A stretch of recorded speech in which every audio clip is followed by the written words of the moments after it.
سید نوید قمر صاحب، اخلاقیات کی بات ہو رہی ہے. پی ٹی آئی نے آج سندھ میں ان کے ایم پی اے جنہوں نے ووٹ نہیں دیا تھا پارٹی کے مطابق 2 سندھی ایم پی ایز کو نکال دیا. تو وہ ایکٹ تو کر رہے ہیں نا اپنے ایسی کالی بھیڑوں کے خلاف. دیکھیں بلا جیسا مجھے تو ہنسی آتی ہے ان باتوں پہ. دیکھو جہاں پہ ان کو سوٹ کرتا ہے کہ نکال دو، کیونکہ وہ ان کو پتا کہ یہ بندے اب واپس نہیں آنے ان کے پاس، تو ان کو نکال دیا. ایک وہ ٹیکنیکلٹی ہے صرف. اور جہاں ان کو پتا ہے، جہاں ایکچولی ان کو دھچکا لگا ہے وہ تو نیشنل اسمبلی میں لگا ہے. پہلے تو ان لوگوں پہ ایکشن لینا. کیا ایکشن لیا ہے ابھی تک؟ شو کاز نوٹس کسی کو دیا ہے انہوں نے؟ کیا انہوں نے کوئی شک شبہات دکھایا ہے کہ فلاں لوگ جو ہیں ان کو ہم نکالیں گے؟ نہیں. بات ہے کہ ڈبل سٹینڈرڈز جہاں ایکسپیڈینٹ ہے. دیکھیں اب یہ انہوں نے کیا کیا، ٹکٹس دینے میں کیا کیا. ہمیں تو لمبے لمبے لیکچر دیتے ہیں نا کہ جی وہ بڑا ظلم ہو رہا ہے اور پیسے چلتے ہیں. ہر قسم کا کانٹریکٹر جو کہ ان کو اے ٹی ایمز ان کی زبان میں کہتے ہیں، وہ تو انہوں نے دیے. ایک شخص کو انہوں نے ٹکٹ دیا بلوچستان سے، پارٹی میں ہنگامہ ہوا، انہوں نے ٹکٹ واپس کر دیا، اس کو انڈیپینڈنٹ کھڑا کر دیا. جب وہ جیت کے آیا تو اس کو پارٹی میں شامل کرا دیا. یہ کیا منافقت چل رہی ہے ادھر؟ کس کو دھوکہ دے رہے ہیں، کس کو بیوقوف بنا رہے ہیں؟ اسی طرح سے انہوں نے اپنے سارے پارٹی کے لوگوں کو چھوڑ کے سندھ میں بھی ایک کانٹریکٹر کو انہوں نے دے دیا ٹکٹ اور اسی کو سینیٹر بنوایا. بات یہ ہمارے آنکھوں پہ وہ سارے کے سارے جو ہیں پہلے بینک اکاؤنٹ دے کے پھر لوگوں کو ٹکٹس دیں، لیکن پھر یہاں کھڑے ہو کے یہ لیکچر جو دیتے ہیں اور دوسروں کو چور کہتے ہیں. ایک تو ان کو شرم آنی چاہیے کہ بغیر کسی اس کے ایک کیا انہوں نے ویڈیو بنائی جس میں کوئی نہ پیسے کا ذکر ہے نہ ووٹ کا ذکر ہے، لیکن اس کو لے کے ڈنڈورا پیٹ رہے ہیں ساری ایک ملک میں. یہ وہ گوبلس کی جو کی تھیری جس پہ یہ چلتے ہیں نا کہ جھوٹ بولتے رہو جب تک کہ لوگ اس پہ یقین کرنے کی یہ ضرور سچ ہے. تو یہ والا جھوٹ یہ ہر وقت بولتے رہتے ہیں. چلیں ادھر رکیے گا دوسرے کو چور کہتے رہو اور خود جو ہے جو مرضی کرتے رہو. نوید قمر صاحب ادھر رکیے گا، میں بیرسٹر صاحب کی رائے لیتا ہوں. بیرسٹر صاحب آپ بات بھی سن رہے ہیں، وزیر اعظم نے خود بار بار کہا کہ 15-16 بک گئے تھے آپ کے M N as. Sheikh Rashid نے آج پھر کہا کہ جی وہ 15-16 کو اپوزیشن نے خرید لیا تھا.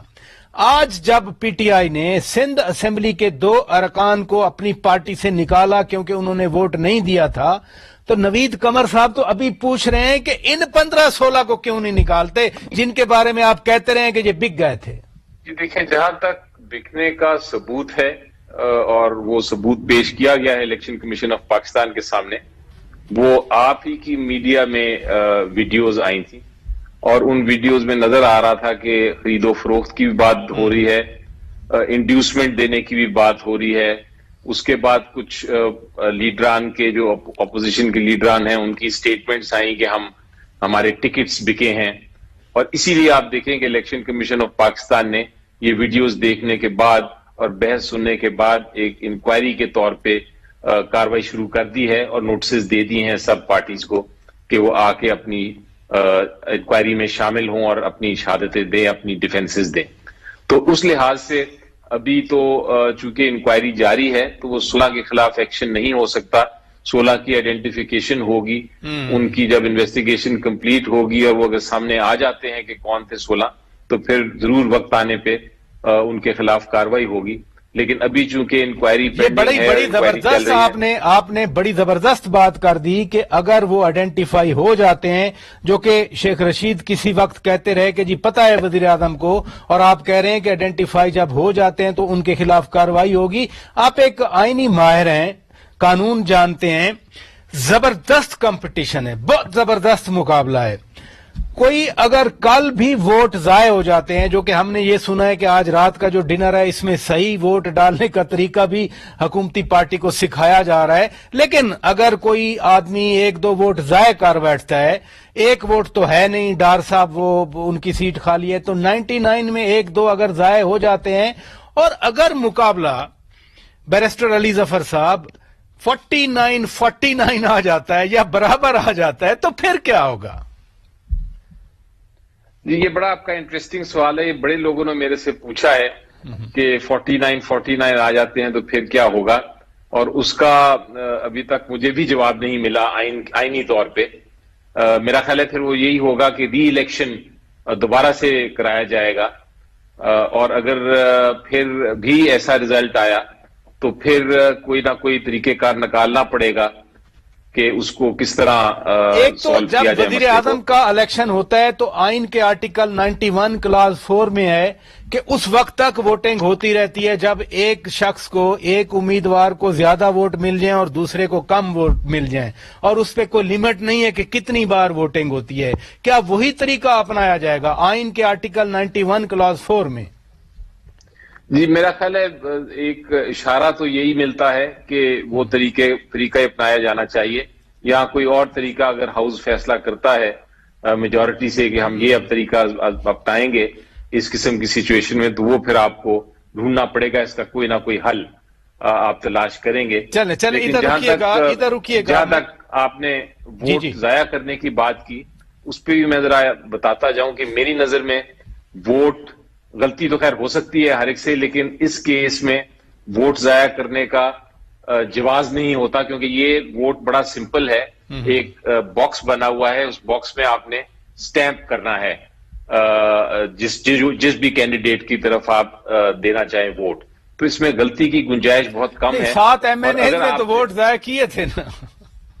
جی وہ میں تو سینیٹرز کی بات کر رہا ہوں, سینیٹ الیکشن کی بات کر رہا ہوں کہ اس میں طریقہ کار بہت سمپل ہے. چلیں ادھر رکیے گا. خرم دستگیر خان صاحب, سینٹ کے الیکشن میں یہ اخلاقی گراوٹ, بدعنوانی روکنے کے لیے وہ سپریم کورٹ گئے. وہ خود کہتے ہیں ہم اسی وجہ سے گئے تھے. انہوں نے اوپن ووٹ کی بات کی تاکہ خرید و فروخت بند ہو. پھر بار بار الیکشن کمیشن کا دروازہ کھٹکھٹاتے رہے. کوشش تو کی نا پی ٹی آئی نے. وہ سینٹ کے الیکشن کی تھی. سینٹ کا الیکشن آپ کو معلوم ہے کہ 3 مارچ کو اختتام ہو گیا تھا. اب 9 دن ہو گئے. آپ نے ایک لفظ بھی سنا ہے کہ چیئرمین سینٹ کا الیکشن اوپن ہونا چاہیے؟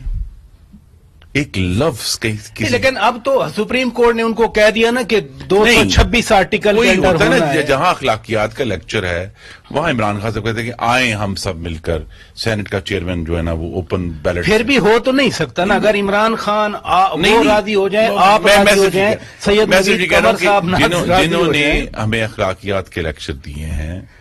اخلاقیات کا تقاضا یہ تھا کہ محترم صادق سنجرانی صاحب کو نامینیٹ ہی نہ کیا جاتا. کہا جاتا کہ ہمارے لوگ کم ہیں, اپوزیشن کے پاس تعداد ہے, لہذا اپوزیشن کا حق ہے انہیں دیا جائے. سنجرانی صاحب کی جو نامینیشن ہے جیسے پنجاب میں یعنی بلا مقابلہ اس کی بنیاد ہی یہ ہے کہ لوگ خریدے جائیں گے. دیکھیں نا ان کے پاس تو نمبر نہیں ہے. ان کے پاس جو مطلوبہ 51 لوگ چاہیے سینیٹر آپ کو چیئرمین بنانے کے لیے وہ سنجرانی صاحب کے پاس نہیں تھے. اگر انہوں نے 51 تک پہنچنا ہے تو خرید کر پہنچنا نا. تو میں پھر کہوں گا کہ دیکھیے یہ اخلاقیات کے لیکچر نہ دیں. اب عمران خان صاحب نے آج ایک ٹویٹ کیا ہے, اس ٹویٹ میں انہوں نے ایک جج کا حوالہ دیا. میں اسی ٹویٹ پہ آتا ہوں. عمران خان نے ٹویٹ میں کہا کہ جب یہ مجرمان مکمکا کر لیں ریاست کی جو اخلاقی قوت ہے وہ ختم ہو جاتی ہے اور پھر NRO دینا پڑتا ہے.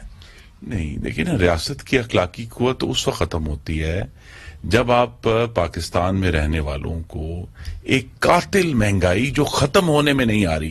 اگست 2019 سے پاکستان میں چائے خوردونوش کی مہنگائی 10% یا اس سے زیادہ ہے.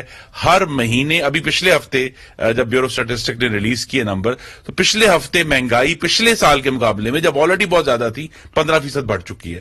تو اخلاقیات کا تقاضا تو یہ ہے کہ آپ پاکستان کے رہنے والوں کی فلاح کے لیے گفتگو کریں. اخلاقیات کا تقاضا یہ ہے کہ آپ قومی اسمبلی میں آ کر جو سنجیدہ ایشوز ہیں, افغانستان کی اینڈ گیم ہو رہی ہے, ہمارے جو امریکہ سے نئی ایڈمنسٹریشن اس سے تعلقات ہیں, ہندوستان کے ساتھ آپ نے جس کو آپ کہتے تھے کہ جی ہم اس وقت تک بات نہیں کریں گے جب تک ہندوستان مقبوضہ کشمیر میں وڈرا نہیں کرتا اپنی طاقت, آپ نے ان سے جا کے معاہدہ کر لیا ہے. تو یہ ساری باتیں, اخلاقیات کا تقاضا تو یہ تھا نا. اور ایک انہوں نے جج ڈیولن کو کوٹ کیا ہے جی، اپنے اس میں، ٹویٹ وہ میں۔ دوسرا جملہ وہ بھول گئے قوم کو بتانا یا اس کا ترجمہ کرنا کہ قومیں بیرونی دباؤ کی بجائے اندرونی دباؤ سے زیادہ تباہ ہوئی ہیں۔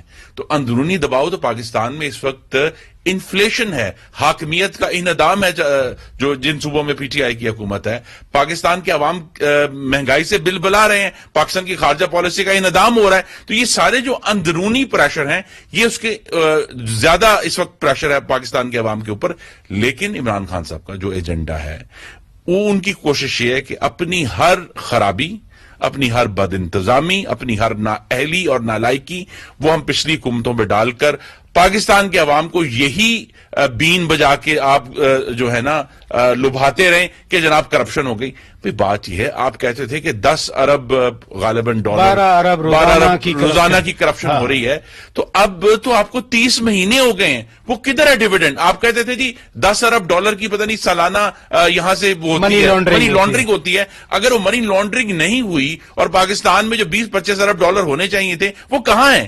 اس کا مطلب یہ کہ یہ پورا کا پورا جو انہوں نے ایک ایڈیفس کھڑا کیا ہے، ایک فساد کھڑا کیا ہے، یہ از خود جھوٹ پر مبنی ہے، اور پاکستان کے عوام کو یہ سمجھانے کی کوشش ہے کہ جناب یہ تو پچھلے کر گئے ہیں۔ بھئی بات یہ ہے کہ آپ اگر آپ کہتے ہیں ایگزیکٹلی یہی وہ کہتے ہیں نا کہ جی پچھلوں نے اتنا قرضہ لیا کہ ہمیں قرضوں کو ادائیگی کے لیے مزید قرضہ لے کر بوجھ ڈالنا پڑتا ہے۔ اس سے زیادہ معاشی طور پر گمراہ کن گفتگو نہیں ہو سکتی۔ تمام حکومتیں پاکستان کی آئی ہیں، انہوں نے پچھلی حکومتوں کو لیے ہوئے قرضے واپس کیے ہیں، اور اس کے اوپر جو قرضوں کی فگر دیتا ہے نا اسٹیٹ بینک، وہ نیٹ دیتا ہے کہ جو آپ نے واپس کیے اس کو چھوڑ کر کتنا بڑھا۔